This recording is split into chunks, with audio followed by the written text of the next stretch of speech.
പെട്രോളുമായി വന്ന ടാങ്കർ ലോറിക്ക് തീപിടിച്ചു. തീപിടുത്തത്തിൽ ടാങ്കർ ലോറിയുടെ ക്യാബിൻ പൂർണ്ണമായി കത്തിനശിച്ചു. ഏറ്റുമാനൂർ എറണാകുളം റോഡിൽ മുട്ടുചിറ 6-ാം മൈലിൽ ശനിയാഴ്ച ഉച്ചയ്ക്ക് 2 മണിയോടെയായിരുന്നു അപകടം. വണ്ടിയിൽ നിന്നും കരിഞ്ഞ മണം അനുഭവപ്പെട്ടതിനെ തുടർന്ന് ലോറി ഡ്രൈവർ കായംകുളം സ്വദേശി രാഹുൽ ടാങ്കർ നിർത്തി ഇറങ്ങിയപ്പോൾ ഡ്രൈവർ ക്യാബിൻ്റെ മുൻഭാഗത്തു നിന്ന് പുക ഉയരുന്നതാണ് കണ്ടത്. ഉടൻ തന്നെ ഫയർഫോഴ്സിനെ വിവരമറിയിക്കുകയും വണ്ടിയിൽ ഉണ്ടായിരുന്ന ഫയർ ഉപകരണം ഉപയോഗിച്ച് തീ കെടുത്തുവാൻ ശ്രമം നടത്തുകയും ചെയ്തു. എന്നാൽ തീ ക്യാബിൻ്റെ അകത്തേക്ക് ആളിക്കത്തുകയായിരുന്നു. ഉടൻ തന്നെ കടുത്തുരുത്തി ഫയർ സ്റ്റേഷനിൽ നിന്നും 2 യൂണിറ്റ് എത്തി തീ അണയ്ക്കുവാൻ ശ്രമം നടത്തിയതിനാൽ ടാങ്കറിന് തീ പിടിക്കാതെ വൻ ദുരന്തം ഒഴിവാകുകയായിരുന്നു. പ്രധാന റോഡിൽ 1 മണിക്കൂറോളം ഗതാഗതം പൂർണ്ണമായി തടസ്സപ്പെട്ടു. പോലീസ് എത്തിയാണ് മറ്റു വഴികളിലൂടെ വാഹനങ്ങൾ തിരിച്ചുവിട്ട് ഗതാഗതം നിയന്ത്രിച്ചത്.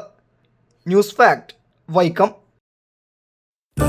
ഇഷ്ടങ്ങൾക്കൊപ്പം ജീവിക്കുമ്പോൾ ജീവിതം എത്ര മധുരകരമാണ്. ഞാൻ അറിയാത്ത എന്റെ കഴിവുകളെ കണ്ടെത്തി തന്നത് എന്റെ ഹസ്ബൻഡാണ്. ഈ സ്നേഹത്തെക്കാൾ വലിയ സന്തോഷം മറ്റെന്താണ്? ഇന്നും ഇഷ്ടങ്ങൾക്കൊപ്പം. Intimate matrimony, beautifying your life.